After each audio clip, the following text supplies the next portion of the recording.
Bonjour, et me voilà de retour avec une nouvelle leçon de langue, qu'il soit au lycée ou bien au collège. Cette leçon, ça reste très importante.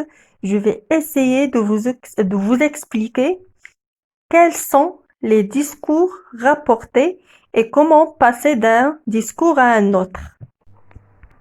Bonjour. La leçon d'aujourd'hui, ça concerne les discours rapportés. Avant de commencer, il faut distinguer discours du récit. Alors, discours, ce sont les paroles,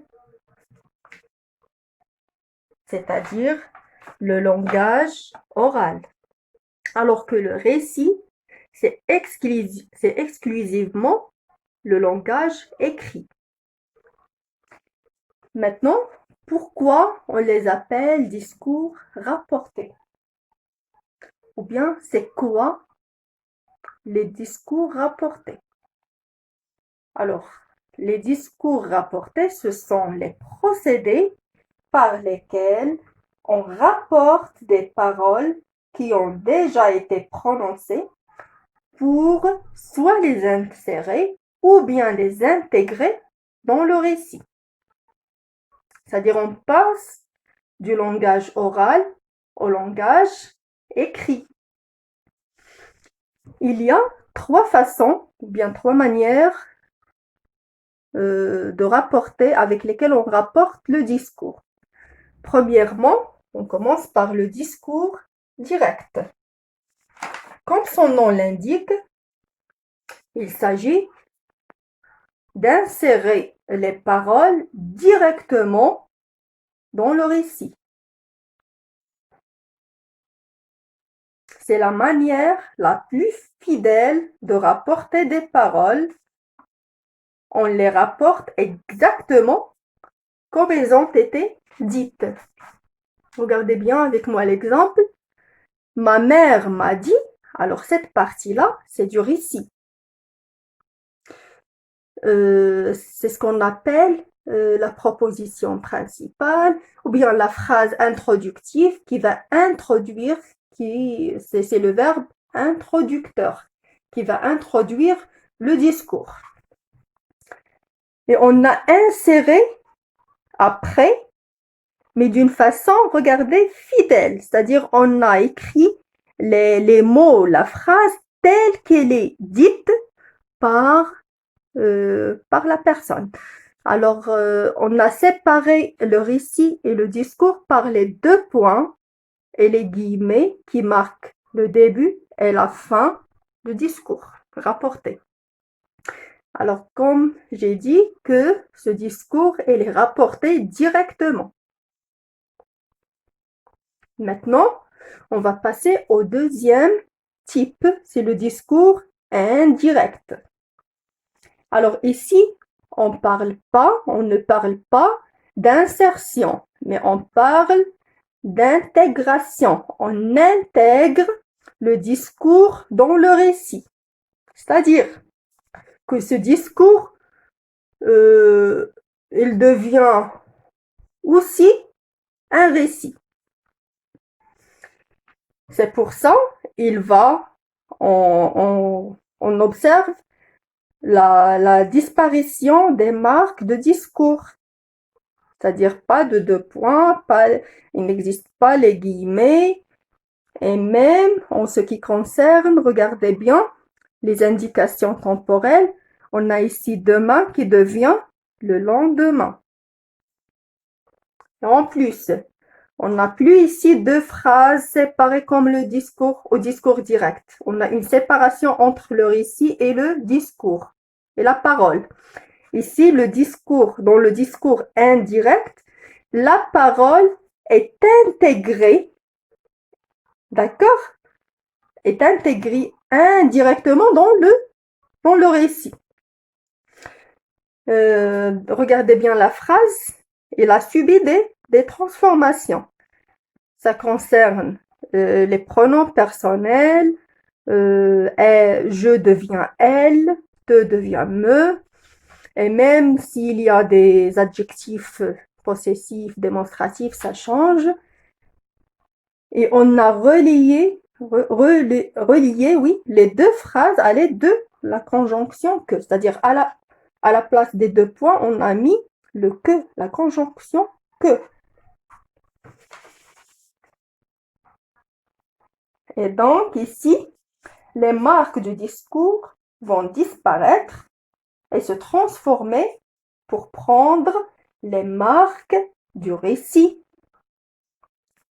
Aussi, ça concerne les temps verbaux. Le temps du verbe, ici le futur simple, devient conditionnel présent. Parce que le verbe introducteur, il est au passé. C'est le passé composé. Alors ça, c'est le passage. On a dit, alors ce que vous devez retenir, c'est que les discours rapportés, on les appelle rapportés parce qu'ils vont être soit insérés ou bien intégrés dans le récit. Dans le discours direct, on parle d'insertion parce que c'est la façon fidèle, c'est-à-dire on ne change pas la parole. On l'insère telle qu'elle est dite. Dans le discours indirect, la parole ou bien le discours va subir des changements, des transformations pour devenir un récit, pour pouvoir s'intégrer dans le récit. Maintenant, on va passer au troisième type qui est le discours indirect libre. Alors ce type-là, il se situe à mi-chemin des deux premiers types. C'est-à-dire que le discours indirect libre, elle prend des marques de discours direct et d'autres marques de discours indirect. La première, ce qu'il faut retenir, c'est dans les discours indirects libres, pas de proposition principale, pas de verbe introducteur. Regardez bien, on commence le discours indirect libre directement par le discours, par la phrase. D'accord? Regardez, on lève, on efface, on supprime le verbe introducteur. Elle m'emmènerait prendre un bain demain. Alors,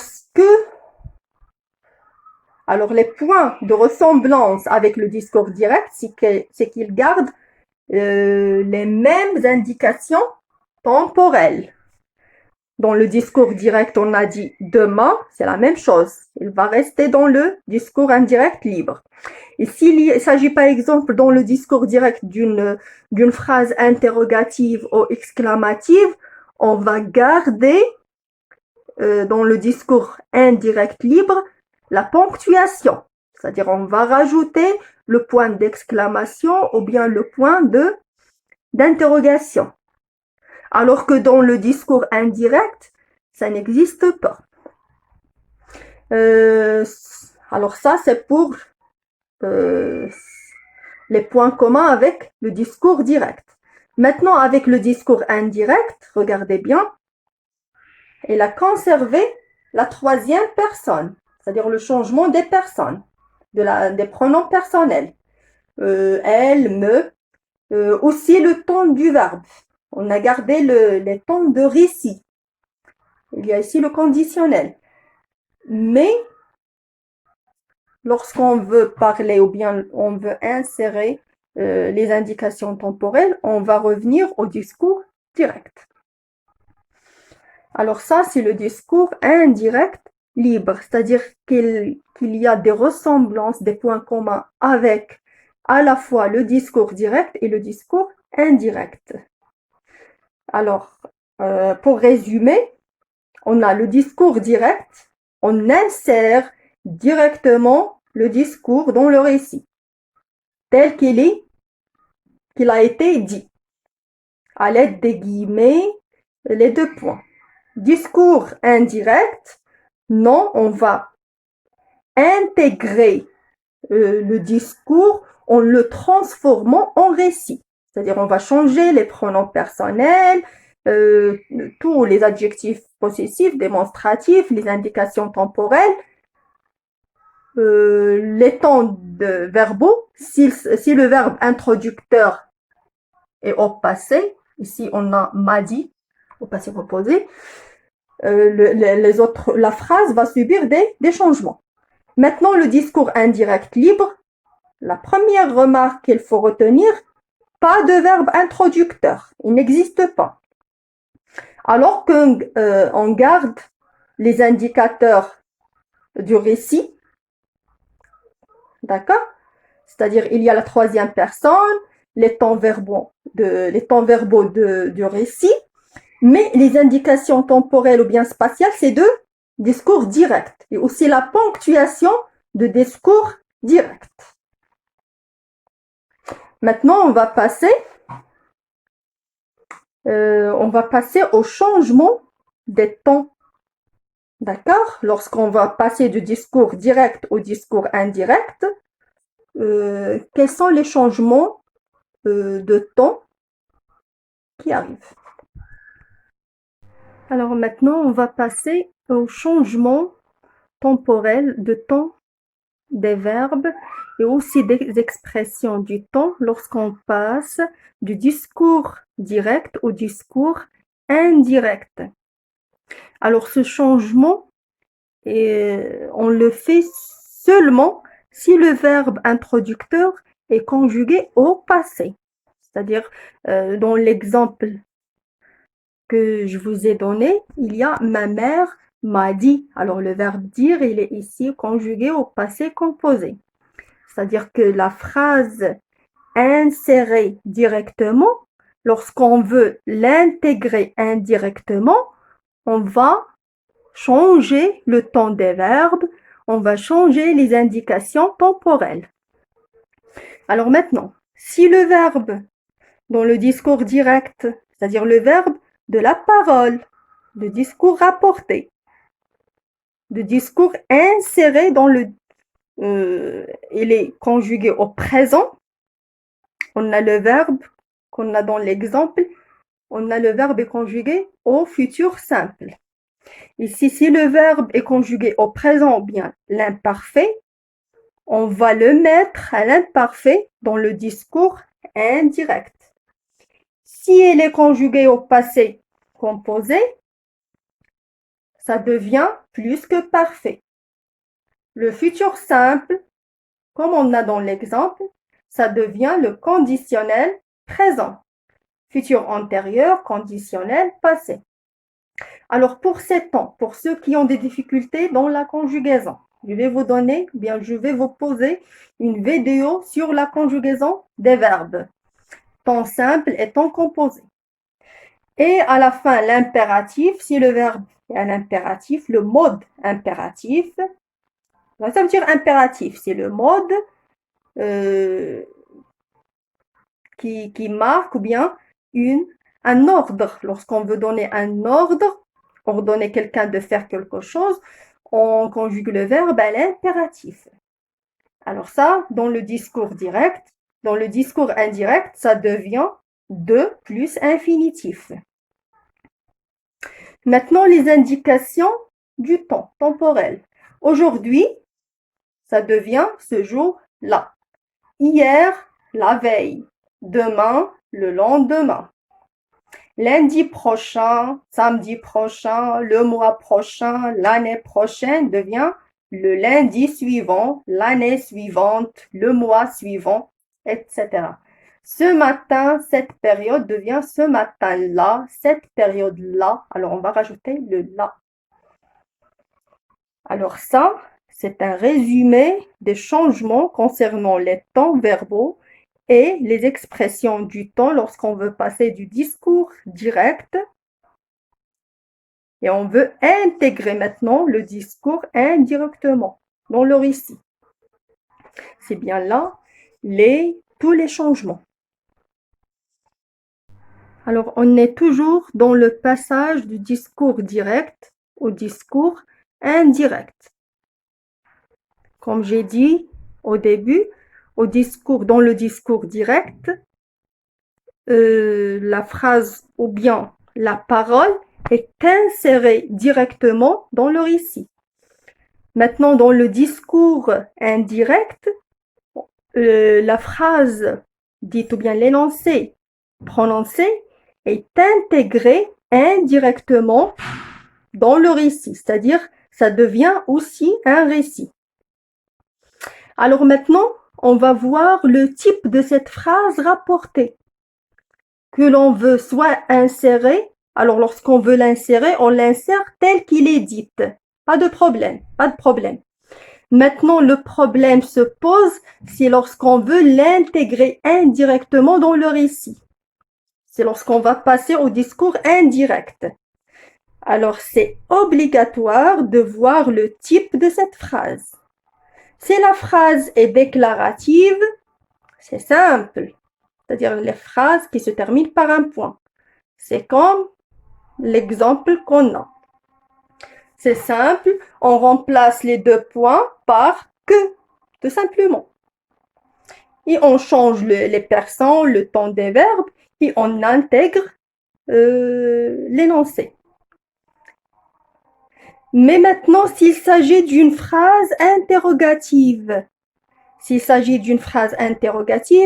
il faut voir comment est la question. Si la question, elle est totale, ça veut dire totale, c'est-à-dire que la réponse, on répond par oui ou non. Lorsqu'on pose la question par est-ce que, ou bien par l'inversion de sujet, ou bien seulement par l'intonation, ces questions-là, on lève le est-ce que et on met à la place si. Est-ce que tu as fait la prière?